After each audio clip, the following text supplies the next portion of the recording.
Genesis chapter 1, verse 27 and verse 31. So God created man in his own image. In the image of God created he him. Male and female created he them. And God saw everything that he has made, and behold, it was very good.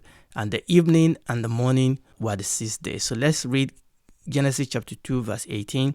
And the Lord God said, it is not good that the man should be alone. I will make an helpmate for him. So we are looking at these 5 ways in which the creation of man is different from the creation of animals. And we are looking at the significance. Remember, we are now at point 3 and 4. Number 3 talks about gender. God created the male and God pulled the female out of it. Number 4 talks about the fact that God created them male and female. We've talked about the gender a lot in the last couple of teaching. Now we are going to go into the sexuality. We want to move on to the significance of the fact that God created them male and female. There are many things that both of them are in common. In those things, what a man can do, a woman can do, or what a man can do, a woman can even do better. But there are some things with respect to creation, with respect to our physical body, and with respect to our physical existence. There are some things that are peculiar to women. There are some things that are peculiar to men. In some of those things, there may be a stream where a woman may be able to do some of those things, or a man may be able to do some of those things that a woman will do, but those are extreme. Let me give you an example. For example, there is a type of intonation, there is a type of voice that women have, and there's a type of voice that men have, isn't it?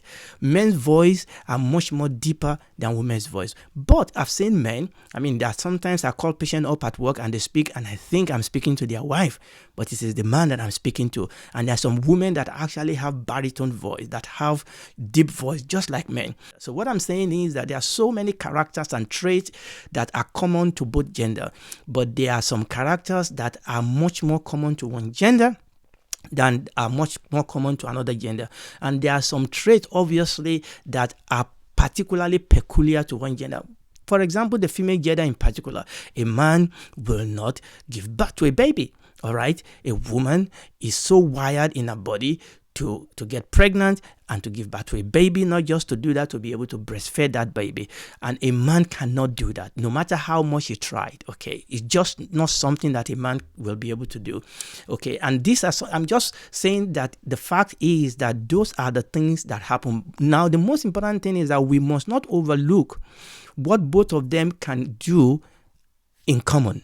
Okay, their shared character, and we must not overlook that, but neither must we overrule or ignore their differences.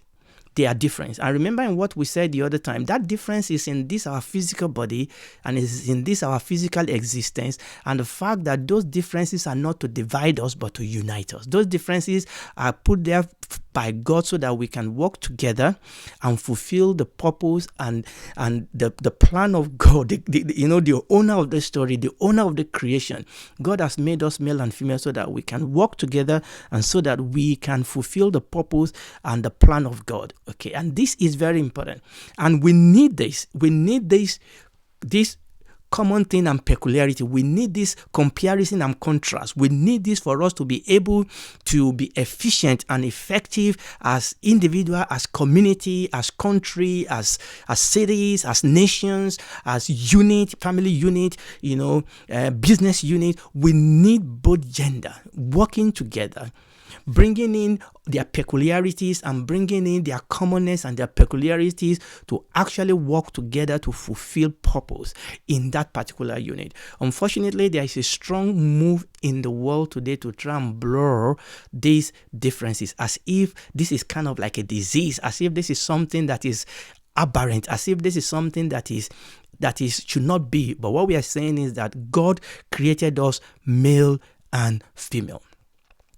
God created us male and female, and it is very, very important now. Like I said, we are moving on to talk about sexuality. It is very, very important that we live on earth as male and as female, and we express ourselves as sexual beings.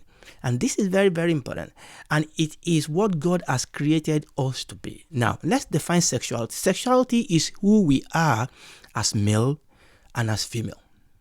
Sexuality is the whole definition, is the whole reality of who we are as male and female. Remember what we are saying, that male and femaleness overlap in many ways, but that maleness and femaleness also are different in some few ways. Sexuality is who we are as male and female. And listen to this, what we enjoy, how we enjoy it, whether that is about sex or activities. Sexuality encompasses not just our physical body, but sexuality encompasses our attitude, our values, our feelings, our experience. So sexuality is the whole maleness and femaleness. What we enjoy, how we enjoy it, whether that's about sex or activities, various activities, singing, running, playing football, being in business, and all those things, ruling and governing. So it encompasses all those things. What we enjoy, how we enjoy doing it, what we do, how we do it, and whether it's about sex or activities, it encompasses attitude, values, feelings, and experiences, and so on and so forth. So God made sexuality the core of our human experiences, and this is very, very important. We experience life as sexual being. A man and a woman will experience the same thing, but their reaction will be different. A man and a woman, remember what we are saying? We are not saying all the time. We are talking about in some peculiar, important, and peculiar way. A man and a woman may pass through the same experience, and their reaction will be different. The way they experience it will be different. And we need to understand that we need to live with each other. Men need to live with women, both gender. Women need to live with men. Both gender need to live with each other, as we understand that God has wired us differently. There are overlaps, but there are differences. Yes, there are people at the extreme that just seems to be like the other gender. We are not talking about that. But even those, there are in some peculiar way that male are different from female. And this is very important. Now let's read one or two scripture. Let's read that Genesis chapter 1 verse 27 again. So God created man in his own image. In the image of God created in him, male and female created in them. God created them male and female. God created us as sexual beings. Genesis chapter 2 verses 23 to 24. And Adam said, "This is now bone of my bone and flesh of my flesh, and she shall be called woman, because she was taken out of man. Therefore shall a man leave his father and his mother, and shall cleave unto his wife, and they shall be one flesh." Let's read 1 Timothy chapter 5 verses 1 and 2. "Rebuke not an elder, but entreat him as a father, the younger men as brethren, the elder women as mothers, the youngest as sisters, with all purity." 1 Peter chapter 3 verse 7, we've read this before. "Likewise you husband, dwell with them according to knowledge, giving honor unto the wife as unto the weaker vessels, as being heirs together of the grace of life, that your prayers may not be hindered." Now we have explained that 1 Peter chapter 3 verse 7 in the context of what we are looking at here at the beginning of Genesis. But you can see all the places that are read. 1 Timothy chapter 5 is really an interesting one. You can see that Paul was writing here to Timothy, and he was talking about how Timothy should relate to different people in the church. Remember, Timothy was Paul's protege, okay? And Timothy was pastoring one of the big church in the early church, the church in Ephesus. And Paul was writing Timothy and was asking him how to relate and how to interact with various members of the church. And he didn't just lump all of them together and say, just do this for everybody. No, you could see here that Paul was writing and said, treat each one of them individually for their sexual being. Then Paul, by the Holy Spirit, actually broke it down and said, "Rebuke not an elder, entreat him as a father, and the younger men as brethren, the elder women as mothers, the younger as sisters." And when he talked about the younger as sisters, and he added, "with all purity."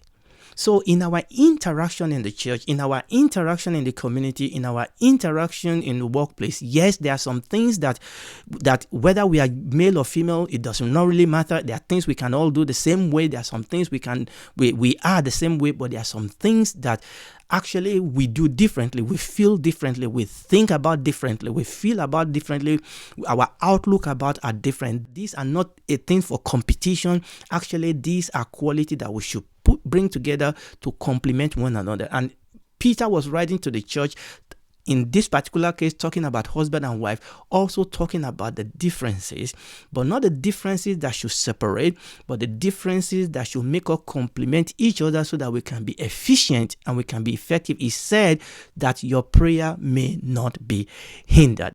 Sexuality is an holistic time. Now, it is much more than sex, and it is much more than sexual orientation. Remember what we said? Let's go back to our definition. Let me define it again. Sexuality is who we are as male or female. What you enjoy, how you enjoy it, whether it's about sex or other activities, what you think, how you think it, how you experience life, how you react to life, how you respond to life. Our sexuality encompasses not just sex, our attitude, our values, our feeling, our experiences, and all those other things. It is very, very important for us to understand this because the world is confusing this. You know, while preparing for this message, I tried to do some search about sexuality. And one of the things that occurred to me straight away is that the world confuses sexuality with sexual orientation. When people oftentimes talk about sexuality, they focus only on sexual orientation, or they focus disproportionately on sexual orientation. Our sexuality is much more than sex or sexual orientation. God did not create Adam and Eve as sex objects. So when we talk about sexuality, we are not just talking about our sex or sexual orientation. It is part of it. It is an important part of it. But it is not everything that sexuality is all about. And the world is confused about this. The world, oftentimes when the world is talking about sexuality, the world wants to divide us, want to label us, or want to say everything about us is all about our sexual orientation. That is not true.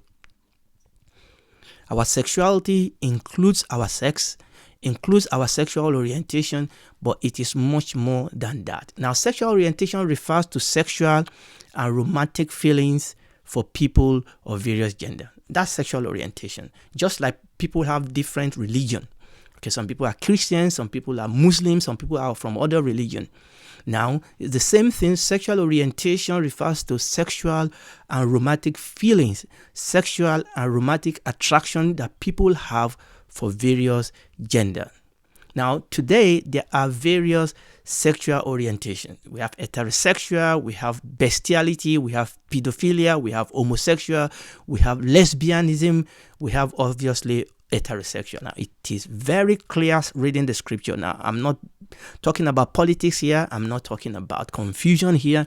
It is very clear when you read the scripture that the Bible only subscribes to heterosexual sexual orientation. Yes, even in Bible days, there were people that have various sexual orientation. The Sodom and Gomorrah of this world, and when God was given the law to the children of Israel, it did talk about various sexual orientation that God said must not be named among them.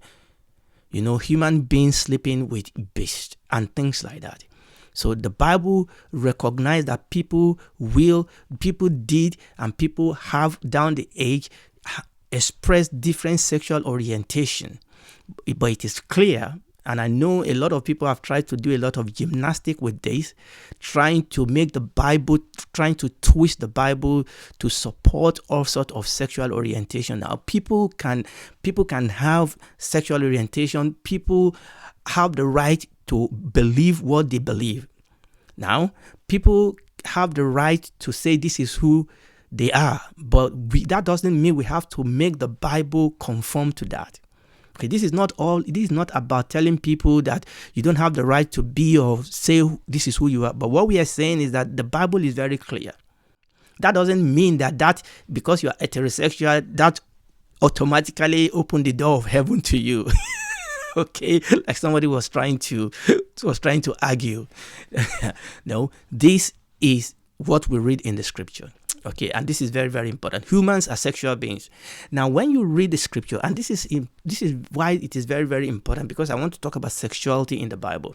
When you read the scripture, your favorite character that you read in the scripture, they were sexual character. Now, I'm not saying that they are sensual character. Now, I'm going to come to that, because oftentimes, well, remember what I said, once you talk about sexuality, sex is the only thing that people talk about. Sexual attraction, sexual orientation. No, these were male. Your favorite Bible character was spoke about as male and female. Even in the story of the creation that we are in, the story of the creation and the story of the birth of the Lord Jesus Christ, the sexuality of his main character was central.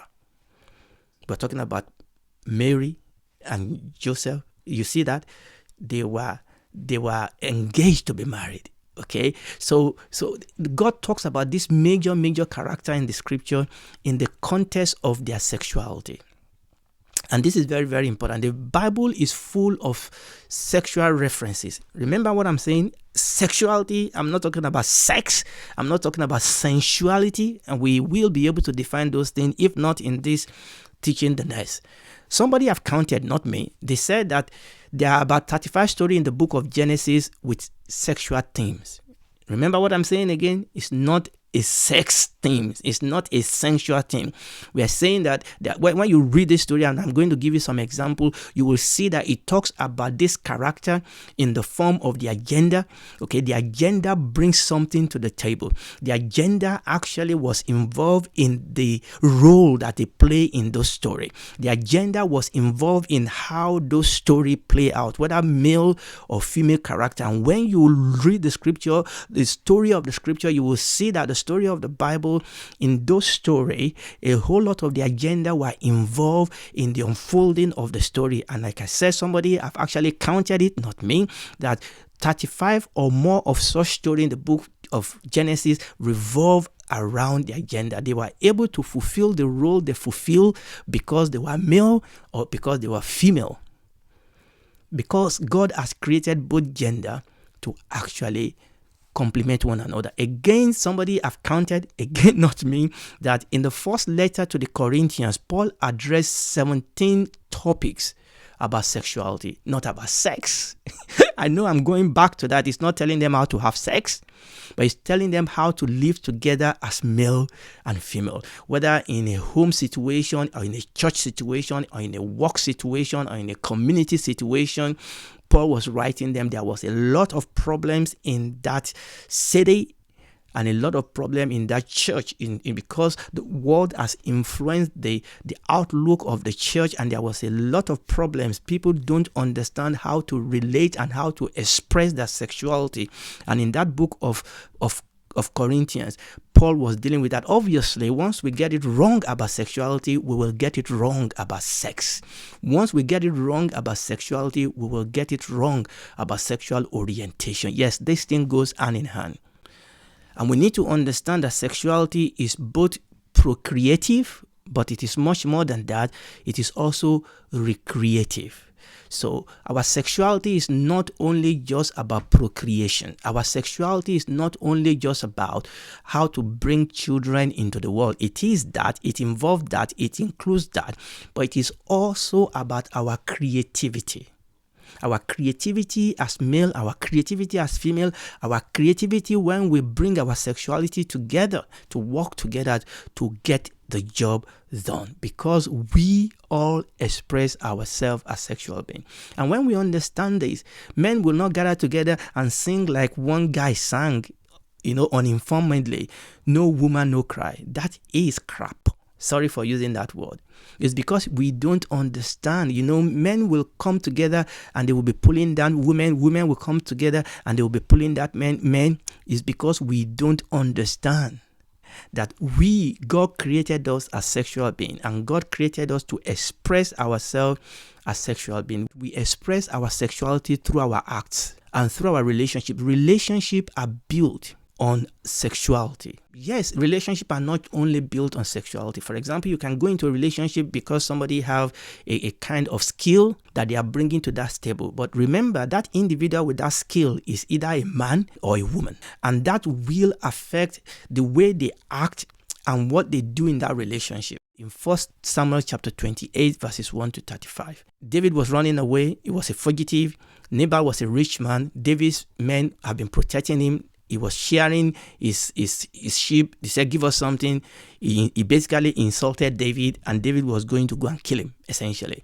Now, it was interesting. Verse 14 says, one of the young men told Abigail the stupid thing that Nabal has done. And Abigail took off, get some things together, tell the servant to run ahead of her, and then she came behind, fell before David and begged him, and basically prophetically spoke into his life, and David renegated. Now, that story is the characters. You cannot understand the character in those stories if you don't understand their sexuality. Now, the story is much more than their sexuality, but their sexuality were interwoven. Okay, the role they play in that story, the way they react, the way they acted in that story, the way they reacted, the way they thought and felt through that story was actually, intertwined with the person that they are, their maleness and their femaleness. What about Naaman? There was a girl that told her master that if only my master can go to Israel, to Elisha, he will be clean. You know that story? Naaman got a go-ahead from the king. He went to Elisha. Elisha didn't come out. Elisha said, go and dip in the water. Somebody said, go and jump in the water. That's not what he said. Go and dip in the water. 7 times, the man said, no, I'm not going to do it. And then the servant come and say, master, please, if the man of God has told you to do something much more difficult, will you not have done it? What will it cost? And the man did it. Again, look at that story. All the character in that story, their sexuality was very, very important in the unfolding of that story. You know this. What I'm saying is that the way we play out our role in life is colored by our sexuality. And that is a good thing. That is the way we have been made. That is not bad. That is not evil. That is a good thing. God created us sexual beings. What about the story of Ruth and Boaz, Ruth chapter 3? What about the story of Esther and Mordecai? Every single one of this story. These people were able to fulfill the role God asked for them in that situation that God has placed them by actually allowing the Holy Spirit to flow through their sexuality. Now, one of the things you will say is that, unfortunately, today, the devil has inverted the role. Most people are allowing the devil to flow through their sexuality. Obviously, the way the devil has been able to do that for us is to make sexuality all about sexual orientation, to make sexuality all about sex. And now the people are allowing the devil to flow through their sexuality. What God has created for good, many people are using for evil. I think I'm going to stop there, and by the grace of God, we'll pick this up next time. If you are listening to me tonight, and you don't know Jesus Christ as your Lord and Savior, that means you don't have a Savior. You don't have a rescuer to rescue you from this sinking boat. You need a Savior. Every one of us need a Savior, because all have sinned, have come short of the glory of God. We cannot save ourselves. All our righteousness, your good deeds, I'll do good. It will, it will overbalance. It will tilt the balance on the side of my good. No, it won't do that. You cannot be good enough. You cannot save yourself. It's like somebody that is sinking, that doesn't know how to swim, want to save himself. If you flap, in fact, you'll be sinking them all. But thank God, for God so loved the world that he gave his only begotten Son, that whosoever believes in him will not perish, but have everlasting life. You can come to him today. Admit that you cannot save yourself. You are a sinner. You are a rebel. You need a Savior. Accept this gift of salvation that he has given you.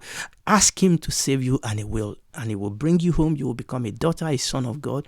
And when this is all over, you will spend eternity with him in the new heaven and the new earth. Do it right now. Tomorrow may be too late.